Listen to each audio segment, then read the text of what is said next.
Hi guys, welcome back to my channel. इस video में हम लोग इलास्टेशन 10 मटेरियल कॉस्ट का करेंगे।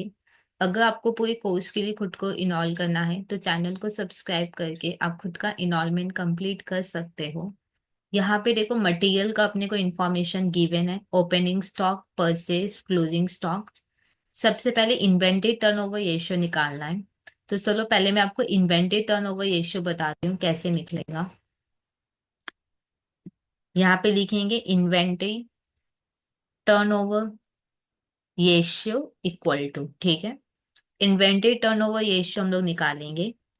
अच्छा, ऊपर में कौन, नोमिनेटर में कौन होगा और डिनोमिनेटर में कौन होगा वो मैं आपको बताती हूँ। देखो, जिसका भी आप टर्नओवर निकालोगे वो ऑलवेज डिनोमिनेटर में होगा, क्योंकि हम इन्वेंटरी का टर्नओवर निकालें तो नीचे क्या होगा, इन्वेंटरी। अब कौन सा इन्वेंटरी, ओपनिंग या क्लोजिंग, ऑन एन एवरेज। तो नीचे होगा एवरेज इन्वेंटरी, ठीक है। अब ऊपर हम लोग क्या लिखेंगे, कॉस्ट, क्योंकि इन्वेंटरी कॉस्ट पे मेंटेन होता है तो हम लोग लिखेंगे cost.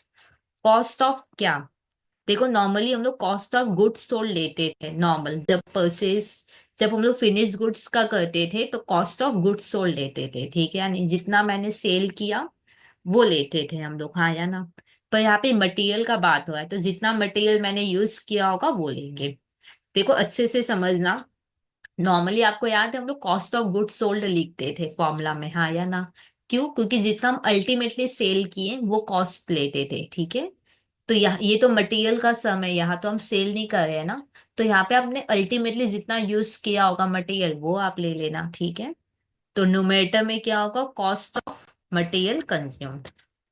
Cost of material consume, ठीक है। तो चलो यहाँ पे दो दो चीज अपने को निकालना है, कॉस्ट ऑफ मटेरियल कंज्यूम्ड और एवरेज इन्वेंटरी। तो यहाँ पे लिख लेते हैं cost of materials consume. Cost of material consume मतलब जितना भी मटेरियल मैंने कंज्यूम किया वो निकालेंगे। देखो तीन चीज होता है, एक होता है ओपनिंग स्टॉक, एक होता है परचेस और एक होता है क्लोजिंग स्टॉक, हाँ या ना। जिसको आपने इस साल यूज किया है उनको आप कर लेना प्लस, और जिसको आपने यूज नहीं किया है वो कर लेना माइनस। बहुत सिंपल है। जैसे मेरे पास ओपनिंग स्टॉक था मटेरियल का, पक्का कुछ नहीं बोला तो मैंने इस साल यूज किया होगा। तो यहाँ पे हम लोग लिखेंगे ओपनिंग स्टॉक।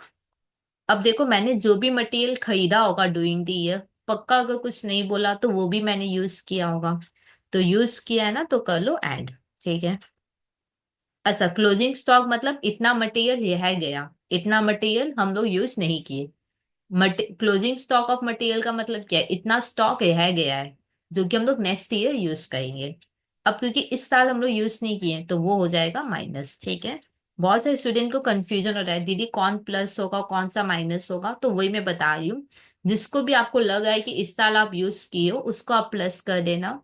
जो आपको लग रहा है कि इस साल यूज नहीं हुआ है वो हो जाएगा माइनस। जैसे मेरे पास ऑलरेडी ओपनिंग स्टॉक है, पक्का मैंने इसको यूज किया होगा।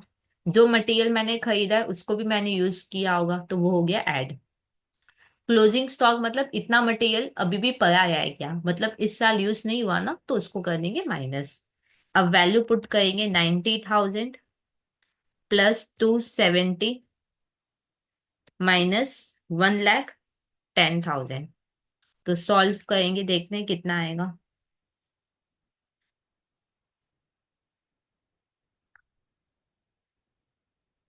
तो आएगा 250, ठीक है। तो यहाँ पे कॉस्ट ऑफ मटेरियल कंज्यूम्ड आ गया है 250। अब अपने को क्या निकालना है, एवरेज इन्वेंटरी। अब एवरेज इन्वेंटरी निकाल लेते हैं। एवरेज इन्वेंटरी कैसे निकालेंगे, ओपनिंग इन्वेंटरी, ओपनिंग इन्वेंटरी या ओपनिंग स्टॉक, ठीक है या नहीं, प्लस क्लोजिंग इन्वेंटरी या क्लोजिंग स्टॉक, कुछ भी लिख लो। होल डिवाइडेड बाय 2, ठीक है। अब ओपनिंग इन्वेंटरी कितना था, 90,000, plus closing inventory 1,10,000, whole divided by 2। Solve कर लो कितना आएगा, 90 + 1,10,000 डिवाइडेड बाई 2, तो आएगा 1 लाख। ठीक है, तो यहाँ पे हम लोग लिख देंगे 1 लाख। अब सॉल्व करो, कितना आएगा? इसको सॉल्व करेंगे तो आएगा 2.5। 2.5 क्या होगा? ऑलवेज ध्यान रखना, जब भी टर्नओवर का आप सम कर रहे हो तो आंसर ऑलवेज टाइम्स में होगा। ठीक है, अगर टर्नओवर किसी का भी निकाल रहे हो तो आंसर ऑलवेज किस में होगा? टाइम्स में। अब मेरे को यहाँ पे एक और चीज इन्होंने बोला था निकालने, वो है नंबर ऑफ डेज। ठीक है, तो नंबर ऑफ डेज हम लोग निकाल लेते हैं। नंबर ऑफ डेज, ठीक है, ये कैसे निकालेंगे? 365, नंबर ऑफ डेज बोला है इसलिए मैंने 365 लिखा। 365 डेज, अगर मेरे को मंथ में बोलता तो 12 मंथ ले लेते ऊपर। ठीक है, और divided by inventory turnover ratio. ठीक है, देखो एक चीज मैं बताती हूँ, ध्यान से समझना। देखो इन्वेंट जैसे डेज का क्या होता है ना, उल्टा हो जाता है फॉर्मूला। नॉर्मली अगर आपको डेज निकालना है, ठीक है, एक बार मैं समझाती हूँ, ध्यान से समझना। देखो डेज का नॉर्मली क्या होता है, फॉर्मूला उल्टा होता है। क्या होता है? Average inventory divided by cost of material consumed. या मैं लिख के दिखाती हूँ आपको, नॉर्मली डेज का फॉर्मूला क्या होता है? उल्टा होगा, यही वाला उल्टा हो जाएगा। Average inventory,